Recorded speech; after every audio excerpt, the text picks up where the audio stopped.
we're both just tuning in, dropping in, preparing for allowing whatever wants to be said today.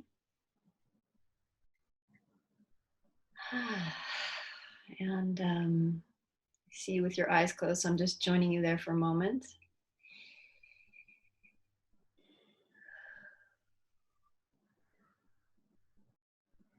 And maybe with our eyes closed, I might just name that the focus of this talk today is bridging social justice and metaphysics. And it may meander to many other places, but that's a seed we're holding. And so this kind of starting with our eyes closed is also just part of allowing something greater than our small selves to show up and to be in this conversation. So I want to introduce Isoke Femi. And this is kind of a debut in a way as a minister of metaphysics. So welcome to the world as a minister of metaphysics. I'm really honored to be part of that threshold crossing. Long time coming. Yeah, you know, you make me realize that I should ritualize that transition. Yeah, definitely. So maybe this is the first part of the ritual. Yeah. And just to introduce you to others who don't know you, Isoke works with Glide. She runs a summer internship program. She co-leads a pilgrimage to Alabama, which focuses on slavery to mass incarceration with a focus on lynching and building alliances across differences through confronting our history, but also our capacity for change, I would say. Would that be fair to say? Well said. Okay. And she's considered the maven of transformation at Glide. That's her kind of title. And lastly, has a long history of doing cross-cultural work, building alliances, bridge building. And I think that's, anything else you want to say about who you are in the world out there? Well, one of our shared connections is depth psychology and imaginal psychology. So yes, I would say that, you know, I'm also a practitioner of the imaginal. And a person who helps to facilitate transformative practices. Yeah, and I don't know that everyone knows what the imaginal is, so maybe that's one thing to name before we go deeper in, because I think it's probably fairly connected to metaphysics, I'm imagining. Yeah. Yeah, so just imaginal is a bit challenging to define, as are a lot of other related terms like soul. It's very difficult to define what soul is. But one way of thinking about the imaginal is to think about how that which is not physical gives rise to what is physical. So before something comes into being, it exists in a realm of one could say the imagination, but the imaginal is inclusive of imagination, but it's not just that. So for example, in dreams, we can do things that we can't do here in the physical body, but we're doing them and they have a reality to them. Speaking to someone who's crossed over, flying, you know, all the crazy things that can happen in dreams have a degree of reality to them and in affect how we live in the practical, physical third dimension. So imaginal is very important. I'm thinking about a line in a book by Toni Morrison where called, which book is it? Beloved. There's a passage where Baby Suggs Holy is giving a sermon to the people, and she tells them the only grace they can expect is the grace they can imagine. Mm, So no imagination, mm, no manifestation. right. Just hoping we could start laying a little groundwork of what metaphysics actually is. I've heard the word for decades, but I don't know that I have a full understanding of what that means. Well, there are very technical definitions for metaphysics that come out of the branch, a particular branch of philosophy, but that is not, I'm not a philosopher. Mm. There is also a branch of metaphysics that locates itself in direct experience. So the direct experience of people with direct experience of mysticism, of actually observing in meditation a different reality or different realities, sometimes referred to as the subtle realms of existence. Here in third dimensional reality, we have a very, very, very limited perception, a very, very limited view of what the vastness of experience is, of consciousness, of psyche, of how things are created.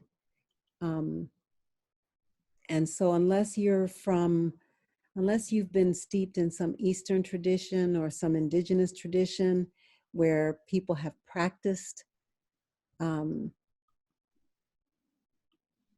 losing the veils, having the veils part, or losing their rigid identification with the reality we think we live in.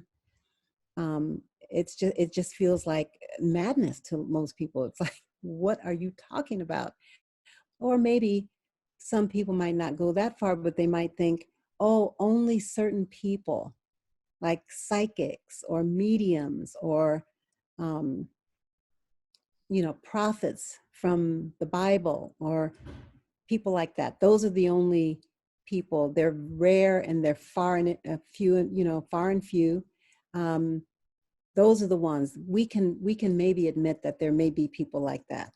But actually, metaphysics holds that it is our natural state to be connected with, you could say, the all that is.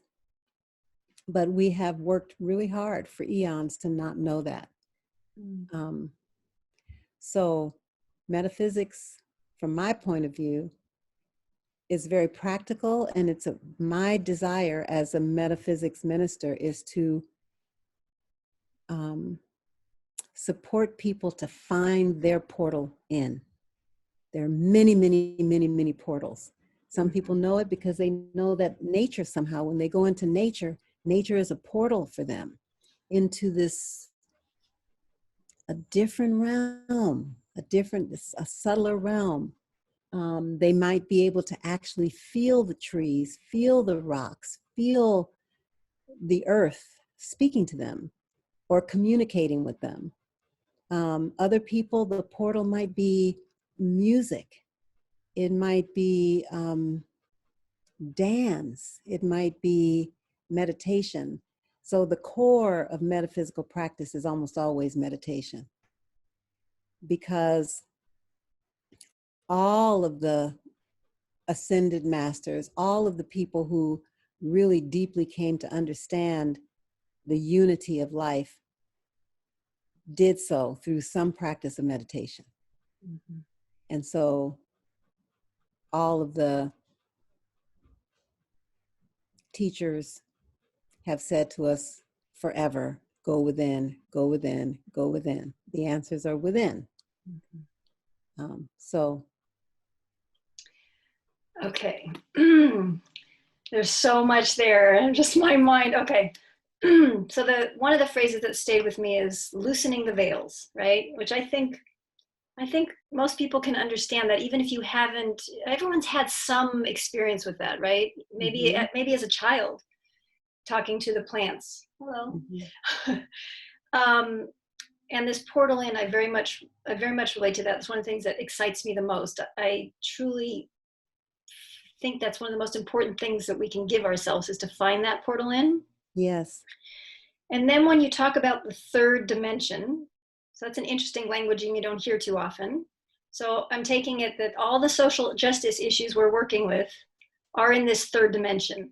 It's very Yeah. concrete, objective, measurable, Yes. right? Material. Material. Mm-hmm. And then you've got this fluid experience you're talking about. And this feels kind of rigid in its concreteness, right? It's a very different quality. So tell me about that relationship, because I think most of us in this, we're still trying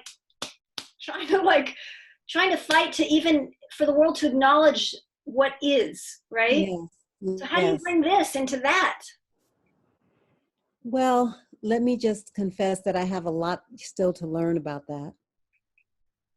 But where I jump in is, I jump in at the point where we start talking about consciousness. And we talk about consciousness as being shared. Everything that anyone is capable of, I am capable of. And one of the things that mystifies that knowledge is degree. So I might, because I can't literally be the one to push the button to end the world, I might see myself as totally separate from someone who would and could. But in fact, when I flip you off on the freeway, I just push the button. Mm. The same consciousness that flips you off on the freeway is the consciousness that pushes the button. The same consciousness that throws a plate on the floor or pushes somebody against the wall as they storm out is the same consciousness. Mm-hmm. It's just a matter of degree. So for me, I want us to stop letting ourselves off the hook on the basis of degree, and to really begin to see that when I condemn you, I have just declared war on you. And if I can declare war on one person, I can declare war on the world. Okay, so powerful idea, very potent, great in theory, much harder to live. Um, So the question that comes up for me is, that could look like turning in and doing a lot of deep inner work, because maybe I need to purify my rage or my fury or my blame. So how do you keep bridging with working towards change with the idea that it's an inside job? Well, there are a couple of answers that come to mind. Not long ago, I made a statement on Facebook that was not popular with people in my circle, in my political circle, in my social circle. And one of the people from that circle responded by saying that I had my head up my ass. And I thought, okay, like, what is it in our consciousness that can't disagree without making the other less than human? Mm-hmm. Right? What? That is not a necessity. To fight for justice does not necessitate that kind of consciousness. And in fact, that kind of consciousness will never give rise to justice. That's a joke. I have completely freed myself from the belief. Well, I won't say completely, but to a very large degree, I freed myself from the erroneous assumption that I can bring justice by besmudging, berating, trouncing on, any of those things. They all arise out of the same consciousness that creates oppression. Mm-hmm. So can I say no to pedophilia or sexual assault? or domestic violence without demonizing the people who aren't free from that yet. And I think it takes something very, I think it's takes a lot more courage to stand in that place than to continue to tell ourselves that there are certain people who don't deserve respect, who don't deserve goodwill, who don't deserve compassion, that we're basically going to vote off the island, when in fact, you can't really vote anybody off the island. Anyway, so I agree. Okay. so I think one thing is that we can do is develop a discipline around tracking our own consciousness. If people could say, all right, you know, Donald Trump is everybody's favorite, either to, you know, when they want to talk about something they hate more than anything in the world, or in my case, using him as an example because so many people feel that way about him. I want to say, what would it take for you to make a decision to go 30 days without ever saying anything negative about that human being? The 30-day challenge. The 30-day challenge. Like, and it doesn't mean that you, and here's the thing, we think that if we don't say bad things about him, then we are what do you call it? Colluding, Or co-signing. co-signing, okay. You know, not true.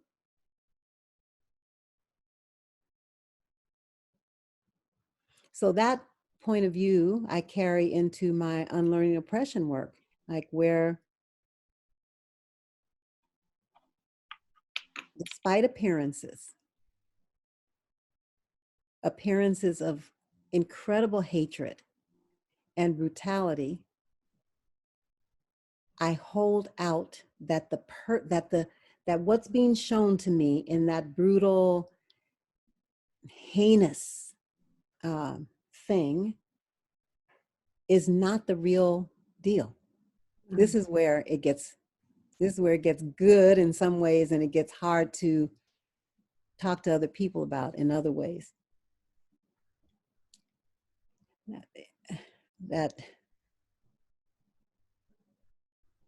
So if I look at it just sociologically or from a social science point of view, I can say 90% of what we see coming out of people that's not loving, that's not caring, that's not fair, that's not just, is conditioning.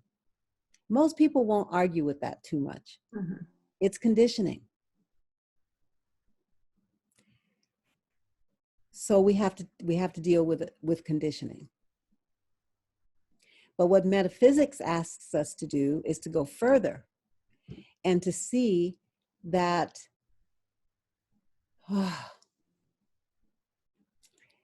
third dimensional reality is a playground for the ego.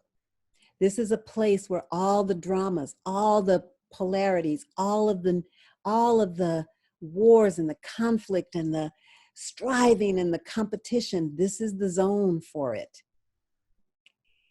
This is where it happens. So I noticed you took a big breath before you said that. Yeah, because I'm like, okay, here, you know, what's wackier than a conspiracy theorist is a metaphysician who's going to say it's not real, right? Like the bigger part of us lives in a reality far removed from this third dimensional reality. Now that's when, you know, people who don't like New Age thought will say, that's your excuse to do nothing. That's your excuse to justify oppression. That's your excuse.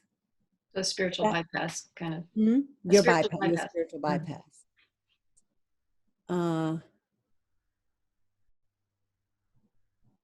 So that's challenging. That's a belief system that's very, very deeply ingrained in our culture and makes it very difficult for us to have a conversation about it.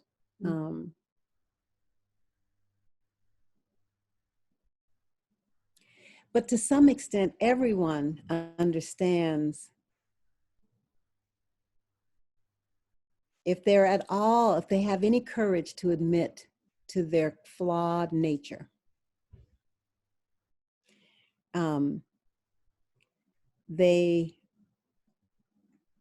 the next step is to be able to say, don't you want mercy? We want mercy for our flawed nature.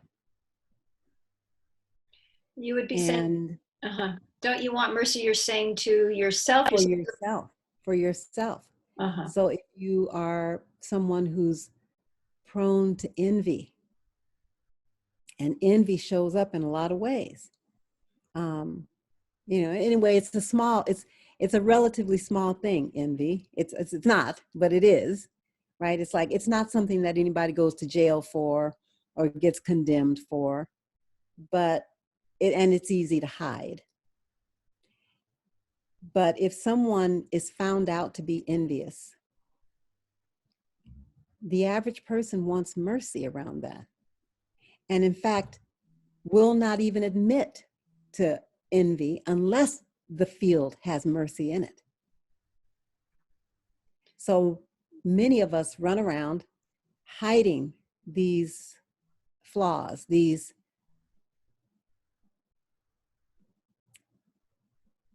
the church would call them these sin, hiding our sins, which are really, in fact, just errors.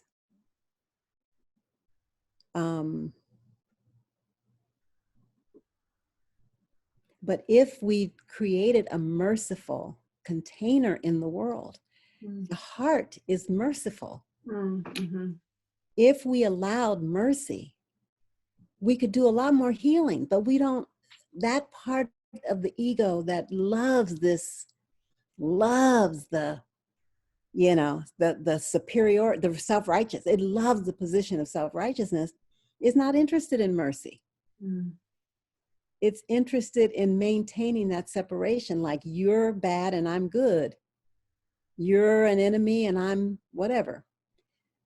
So there's a lot here to tackle for the metaphysician. There's a lot to tackle, and I'm new at it, so I don't know where things will go with me. I trust, though. I do trust that between what I learned as a psychological practitioner, what I learned as a transformative learning facilitator, and what I'm learning as a metaphysician, that they do belong together, that there's quite a sweet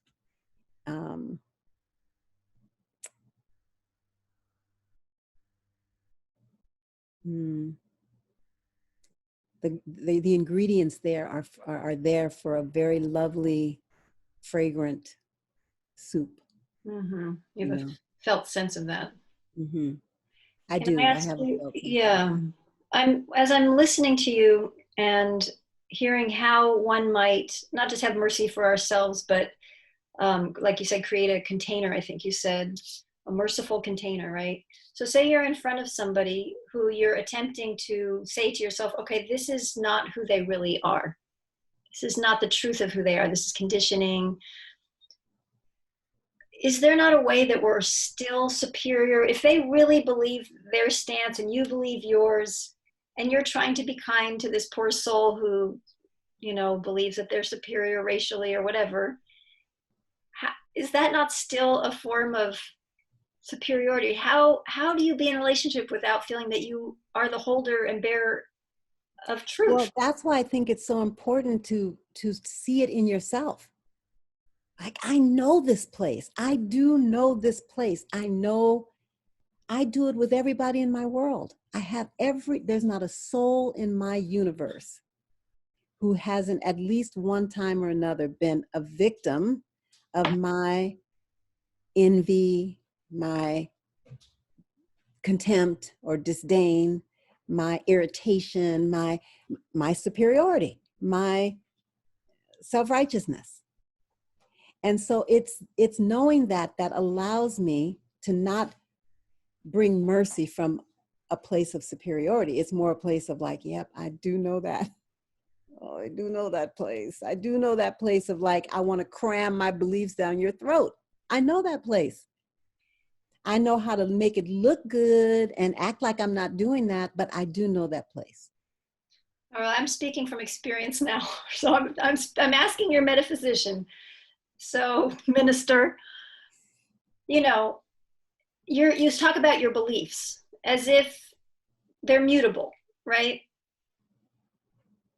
But if you perceive someone, say, for example, let's say, believing that, there are different IQs for different races or something, right? Mm-hmm. And in this world that you're talking about, everything is kind of fluid. But what about when you feel that you know that something is not a truth? Like, is that something maybe you just let it rest in your heart and you can just know the truth in your heart? But that's what I'm saying. When there's two beliefs tend to clash, and they tend to clash hard.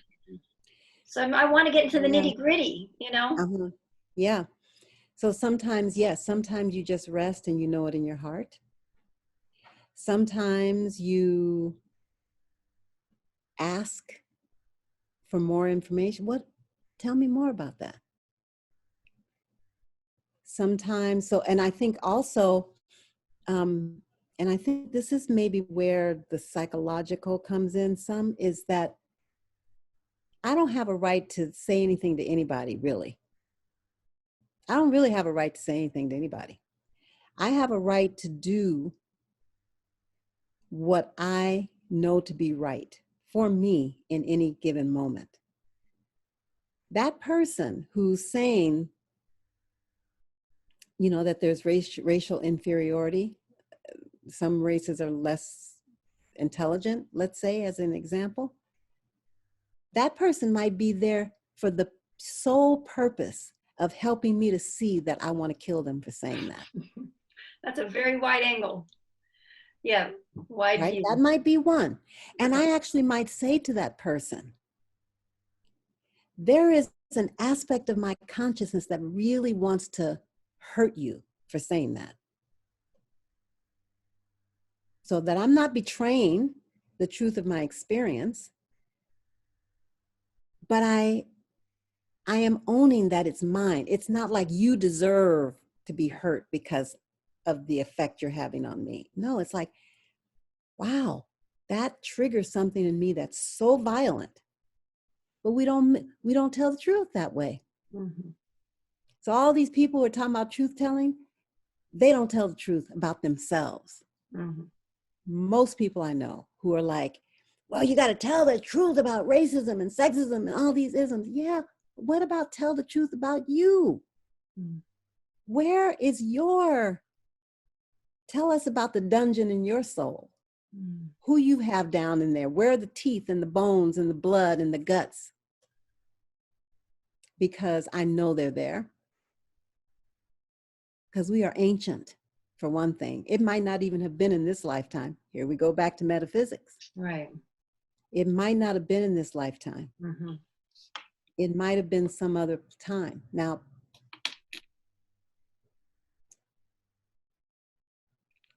that's hard, right? That's hard because if I'm identified with only being a Black person who has only experienced mistreatment and I don't have access to memory about the time when maybe I was,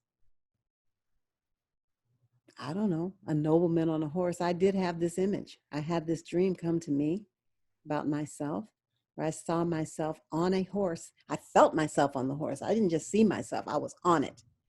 And I was like in feudal times, and I was bearing down with this horse on a group of innocent villagers, men, women, children, old people, and I cared nothing about any of them. Mm-hmm. I had a mission, and they were in my way. What if we had access to memory at that level? How would that shift things if we knew that we haven't always been the innocent one? Mm-hmm. I know we're ranging far here. I'm just like, no, this is important. I mean, what I see is you live very much in the realm of psychology and psyche, right? Because that's our day-to-day experience. You can't escape that. You know, Yes. I'm angry, I'm sad, I'm judging you, I want to hit you. That's all psychology, right? Yes. And and then and we have to find a way to work with ourselves and everything that comes up. But to step one step further to say, what about a past life?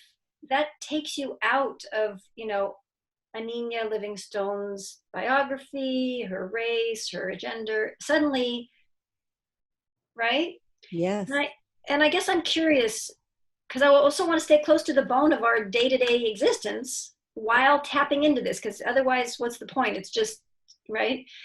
So we have this thing called the limbic system, right? Fight or flight or freeze. So here we are, we're upset. Maybe someone said something we find offensive, whatever it may be. Can you give me an example of living into this? So maybe your amygdala's up and you just fucking want to, excuse my language, want to hit this person. Mm-hmm. That's a strong experience. So where does this past life thing come in? How and when could that serve us to be open to that possibility? Oh, I don't know.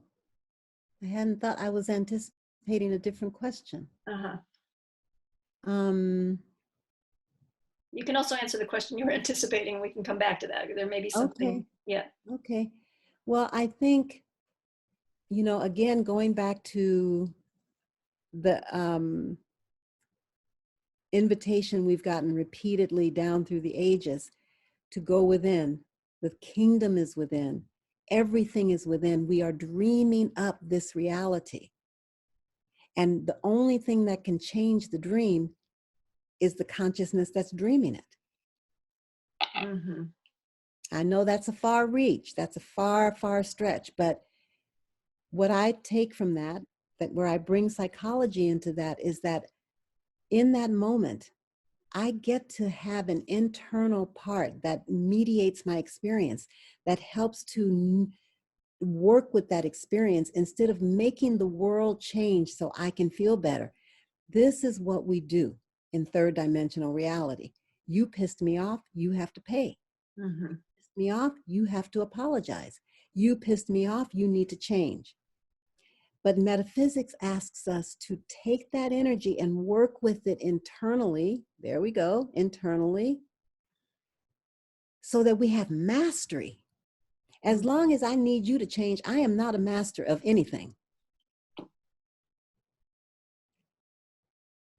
As long as I need something outside me to change for me to be happy, I have no mastery. I'm just a leaf blowing in the wind. I have to live my life in a constant state of defensiveness. But when I take charge of working with those forces as they arise in me and neutralizing them, I grow a different organism. I grow something. Mm-hmm. I align myself with the power of creation. That takes a long time to get there. And I'm not saying that I am there. I've had moments, lots of moments. I consider, here's getting back to the bone a little bit. I consider the people in my world to be my laboratory. Mm-hmm. May sound a little off-putting, but they are, because they help me constantly notice, where am I out of alignment with love? Where am I out of alignment? When the tendency, what I really want to do is show how they're out of alignment with love. They are. They did this, they did that, they left that there. How many times have I asked them not to leave that thing there? They're trying to drive me crazy, or they don't care, or whatever it is. They're taking advantage. But when I decide to take that back in and say, this is showing me something about me, it's showing me that I can't be at peace when someone leaves something on the table or speaks to me in a certain tone of voice. That's for me to heal. That is not for them to change so I can feel better. You know, our teacher, one of our teachers used to say, people with tender feet try to cover the world with leather. I remember that. Mhm. Right? Mhm. And I love that, right? Because that's third dimensional reality. Mhm. You know, I can't stand it when people do this, so don't do it. I can't stand it when people do this, so don't do it. I'm headed for mastery, true mastery. I do not want to leave this incarnation this time still believing that my happiness, my joy, my peace of mind rests in the hands of the oppressor or anybody else. Yeah. There's a That lot of. I will sign petitions Mhm. if I'm in a situation where something is happening in my immediate vicinity. I don't think that I think if it happens in front of me, I've called it to me somehow, I need to respond, right? So I want to be responsive in the moment. I want to be responsive. If I have, this is what we haven't talked about, that another metaphysical idea is that each of us has an internal guidance system. So we are connected to the well-being of the world. It's not to say that we shouldn't care, but our care for the world should arise from a place that is our natural affinity. Somehow I have to do something about plastic. That comes up. I have to do something about plastic. That's your work. Somehow it comes up. I can't stand the idea of sex trafficking. I can't stand it. I must do something about that. That's your work. For me, it might be, I must give people the space to have these intense emotions so that they can move past them. That's my work. Mhm. But literalists, materialists, people who are strictly material, coming from a materialistic point of view, will say that that doesn't count. If you're not working on all these issues, if you're not out there in a certain way, you aren't doing the work to save the planet. That I don't ascribe to that anymore. Mhm. Does that make sense? It makes a lot of sense. It requires I mean, one, just really being in touch with what's arising, and then really trusting it, right? And then not seeking approval outside for what you're doing or not doing. Yes. Yeah. And that I find to be the toughest, Mm-hmm. because I still find myself apologizing, not apologizing in the sense of I'm sorry, but you know, the science of apologetics, Mm. where you structure somehow you're structured around proving something to not be true. Like if somebody says you don't care about the world, so you're trying to prove that you do. That's an apologetic. And I find that I am often, mostly internally, arguing with some internal figure who condemns me for not being a better activist. So that, you know, Mm-hmm. Yeah. Just going to take a minute. I kind of can feel the next question arising, but it's nice to leave a little space too, because yes, yeah. I like that you do that. Oh.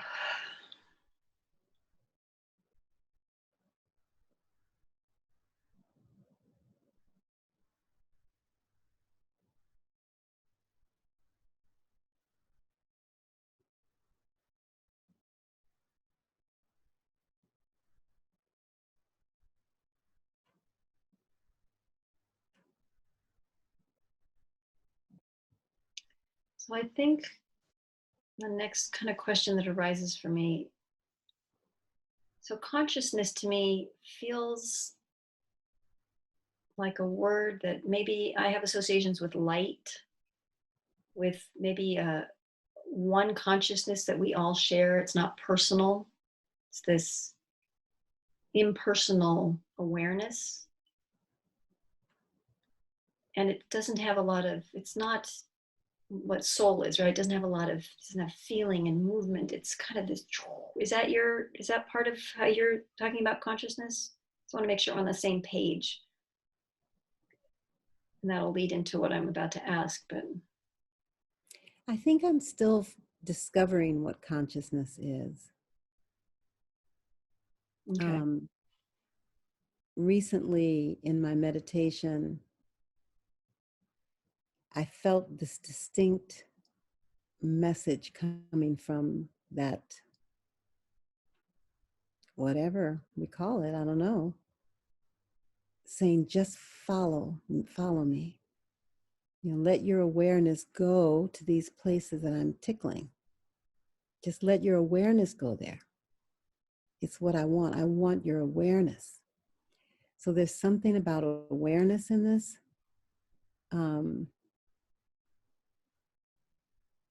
That, yes, I think is different from soul, because soul is that expressive organ, that organ of like feeling and like, you know. But anyway, it's something, it's awareness, like it's, I don't know, like I said, I don't totally know what it is, how to define consciousness. But anyway, were you headed toward your question? Yeah, I mean, one, I love how you live in questions and you don't feel that you need to understand everything. It's very refreshing. It makes me feel like we're exploring together in a way, you know, so I appreciate that.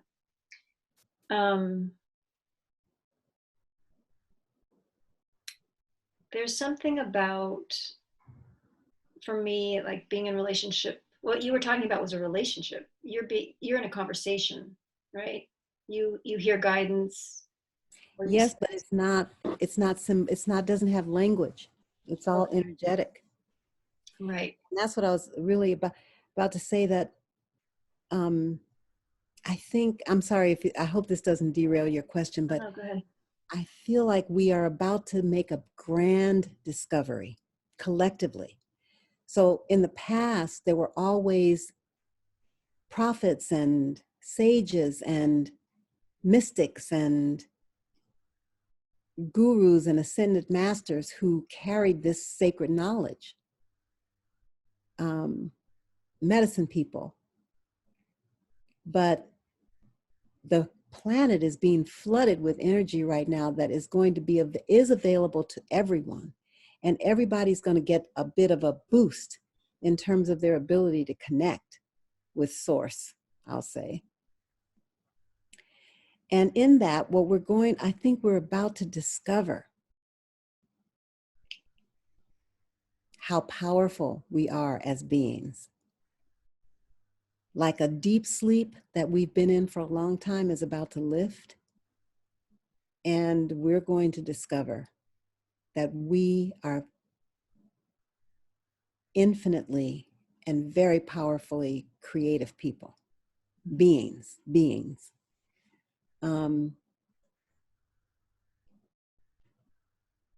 And we have no idea where that's going to go. Like we just don't. But I do trust that that's about to happen. I think it's already happening. I think a lot more people are awake now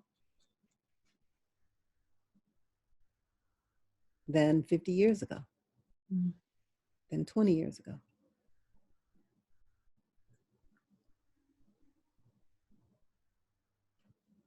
Yeah, you spoke with a lot of authority when you said the planet is being flooded with energy.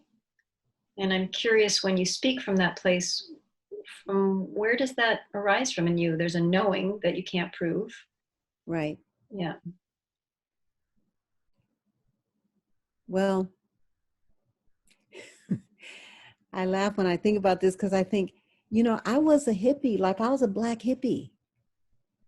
And I remember I used to go like to Berkeley Psychic Institute events and all this kind of stuff, because I was always I was into the Pleiades, I was into, oh my gosh, all these different, conversations with God and Edgar Casey. I've always been on the track of this stuff, in my own way. But I always saw it as something that other people possessed some connection. And that's really cool. Wouldn't that be cool to have a connection? But well, it skipped me. And I'd go to things where people would say, okay, we'd start off, we'd start off like the leader would say something like, okay, like, sit with your sits bone, bring your energy to your sits bone and then send a grounding cord down. I'm like, what fucking grounding cord? I don't feel anything. I couldn't feel anything. In fact, at one of the Berkeley Psychic Institute festivals or whatever it's called, fairs, I sat with this psychic and she was like, honey, you need to dance because there's like, you are all up here. You're all up here. You need to bring that energy down into your pelvis and blah, blah, blah, blah, blah. And I was like, that sounded really good to me. And I thought, oh, I probably should, but it never happened. Mm. And then, as you know, October 1st of 2018, I started having direct experience. And one of the first things that happened within the first month was that I had this kundalini awakening, which I'm glad I knew what it was, because otherwise it probably would have freaked me out. It was intense.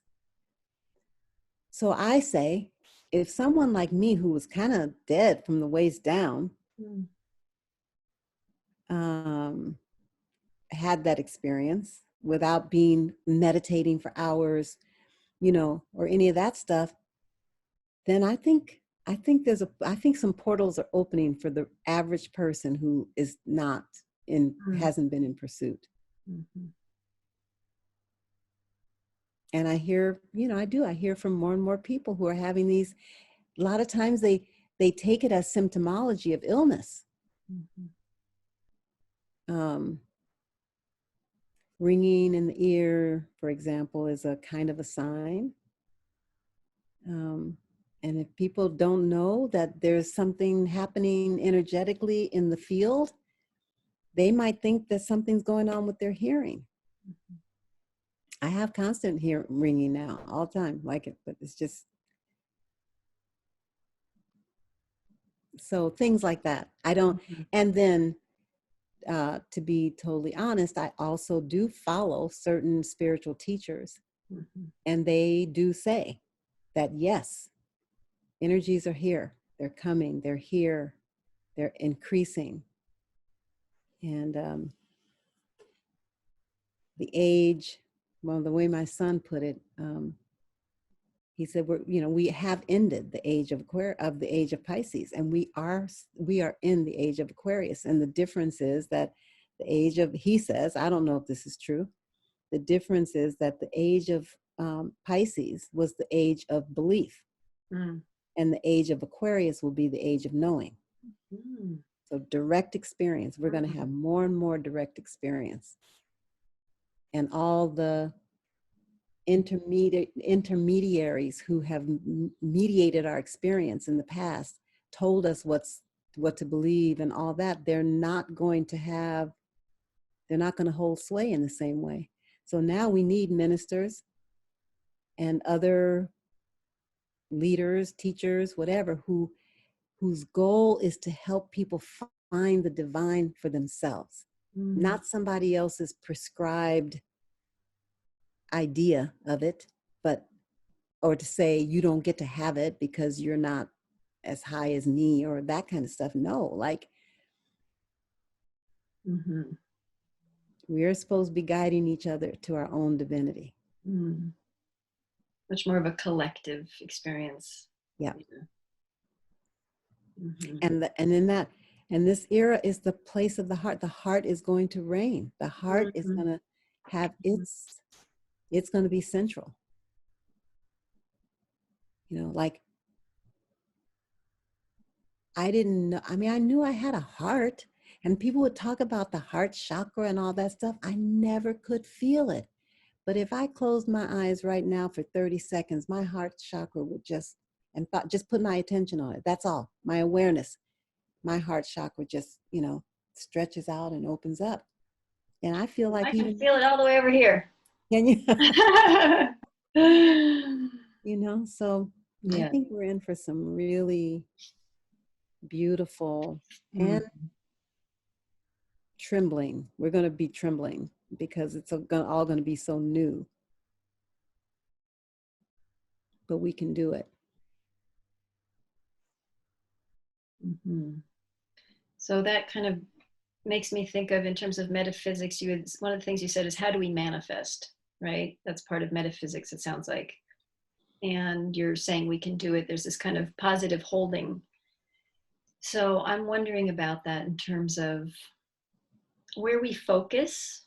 I know in another conversation I had with you recently, you were saying about how white allies tend to focus on all the horrific things that have happened, and that there's this longing in you that the beauty and the gifts and the music and all that is celebrated and honored, and that it kind of shifts how we're holding things. Yes. So I'm wondering if you could speak to that, about how we manifest, where we put our attention, and how that relates to metaphysics and social justice. Well, I still need a lot of work on this. I want to be in a group of manifestors. I want to be in a group where there's a woman named McTaggart is her last name. I can't think of her first name at the moment, but she wrote a book called The Experiment Intention. Mm. Intention Experiment. And she draws on all this research that's been done about plants and how plants communicate, and just so many, she draws from so many different areas of study to show that, first of all, we live in an energetic universe that is responsive and Mhm. reflective. We don't get taught that. We think a good education is being able to like graduate from college with a physics degree and you don't know jack diddly squat about the universe and how it is alive Mm. and how it is responsive and our place in it. So, but she had in this book, The Intention Experiment, her goal is to get people to think about what they want to put their intention on, some project, and you can plug in with her organization. But I imagine, like I want to be in a group where we're setting intention and we're like manifesting instead of like, and we're like little junior scientists, like where we're like, okay, in order for it to work, you have to have this element and that element and this element and that element, and we're doing it together. Mm. Um, so for example, I keep using this as example, so it must mean something, but I imagine people, let's say, going to the courts, criminal courts, where Black men are, about to be on trial or sentenced or something, and coming and sitting in the courtroom without any sign that they are there for anything. No banners, no, armbands, nothing like that. But we go and we sit and we just sit and we hold peace. Mm. And we set an intention that what happens here is in everyone's best interest. Mm. Mm. And then we just do that. Nobody knows, We're inconspicuous in a certain way. We would be conspicuous because we'd be a group, but we wouldn't be talking. We wouldn't be we'd just be holding space. That's one that I feel like I would like to see happen, or something like that, to see if we could influence the field. Mhm. Einstein said the field is everything. We're never taught about a field. Like, we're literally not taught that we are in a field that we can affect. And we do know it intuitively, because if we go to a party, and we walk in a good mood, but something has jumped off, or something energetically in that space is funky, we know it when we walk in, or vice versa. We walk into a a space where the energy is high, the vibration is high, and we come in with a funky energy, everybody feels it. They may not know how they know it, but they know something just happened. So I want us to learn about the field, learn how to tap into it, learn how to influence it consciously, to be conscious creators rather than unconscious creators. It's interesting because when you tap into the field, you have to let yourself be part of the field. It's a different experience of the self, and it shifts our sense of identity in a lot of ways, right? Something Yeah. becomes more fluid around that as well, I imagine. Yeah. And that's something that's really, I think I should just say, I am a student of A Course in Miracles, just so that, Mm-hmm. I'm not, I just want to say that Mm-hmm. because so much of where I'm coming from is based in that. So in the Course's language, it's ego, right? And by the way, the person who scribed A Course in Miracles was a Freudian psychologist from Columbia University. And so the author, the person who's speaking through her, is using Freudian psychology to as a portal in, right? And so from that place would say that the ego's goal is separation. The ego's Everything about the ego is based on separation. I'm a separate being from you. I need to be protected. I'm alone. I'm small. I'm vulnerable. I'm weak. I have to build, a fort around myself. And so if you go into a place where you consciously decide to allow the field to affect you, it might be hard to do because you're so unpracticed with it and you're so afraid of, not you, you know what I mean? Just like we are. Our conditioning is to resist melding.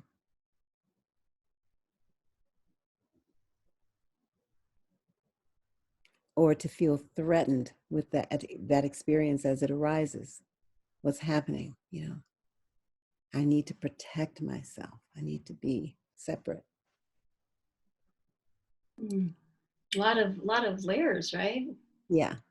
Layers of psychology and looking at our own inner structures, this learning how to be more fluid in a field and an energetic phenomena, which is a whole nother capacity to grow. And it sounds like also really being in touch with what our aim is. Like for you, you are really clear you want to be masterful, right? There's something about that when you say it, it's like it's really clear what your intention for your life is or for yourself is.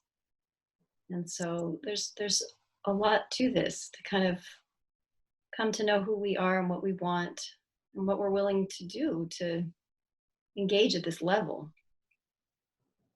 Yeah. Yeah. And I say that I want mastery, but I tell you honestly, 20 times a day, I'm drawn into an energetic reaction that I don't want, but that I feel like I have no control over.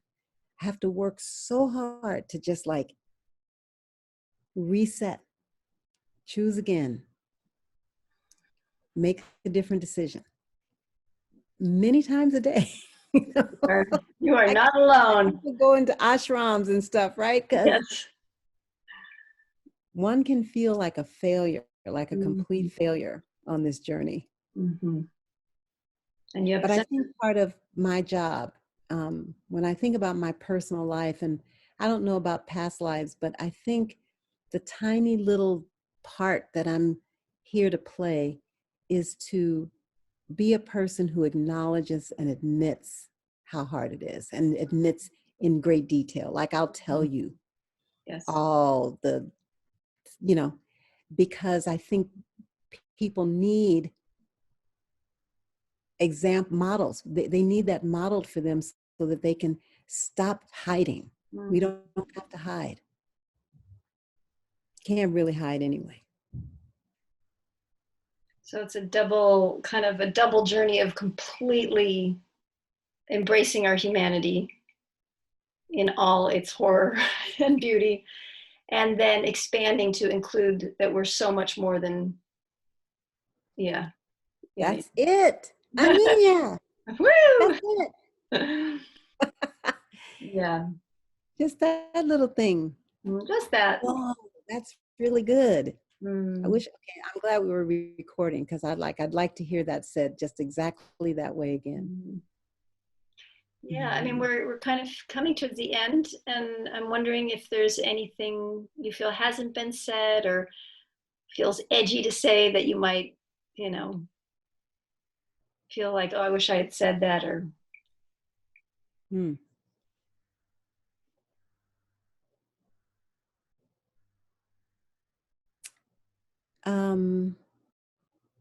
Forgiveness. Very, very touchy subject. And it's close to mercy. We already touched on it in some ways. But I'm coming to see it as the royal road to liberation. And it's so much more than we think it is culturally. Like what we think forgiveness is, has to do with deciding, as you said earlier, I'm better than you, so I forgive you. I'm using my superiority to bestow forgiveness upon you. It's so much more than that. And one way to think of it is it's about forgiving anything that arises in third dimension, because third dimension was meant to be this. So there's a kind of radical acceptance of what is. Yes. And not from and just from the place of like, oh yes, of course that happens here. Oh yes, of course that happens here. Oh yes, of course. We misunderstand that da. It's the phrase that happens here that changes everything, because you remember that this is one specific location. It's not everything. Yes. Or dimension, as you would say. And yet we invested with everything. We've invested it as the total of what we are and what life is. And if that's true, we have every reason to be quite depressed. Because yes, there are moments of bliss and moments of joy and moments of elation and moments of beauty, many of them, but the vast majority of our moments based on 3D reality are about trying to survive. Even if we're not full of strife or having a lot of chaos in our lives, we're like, so much of our time and attention goes on just feeding, clothing, sheltering, grooming, keeping up persona. That's a lot of energy that goes into something that isn't even who we are. Well, thank you so much for opening this amazing topic that is not really out there as far as I know. I don't really hear people bridging these two topics at the same time. I mean, they're both out there on their own, but it's very rare to have the conversation as one whole. Thank you so much for caring about that intersection and helping me to unpack my thinking about it. I love that. Thank you. Honor. Yes. Okay. All righty. I'm going to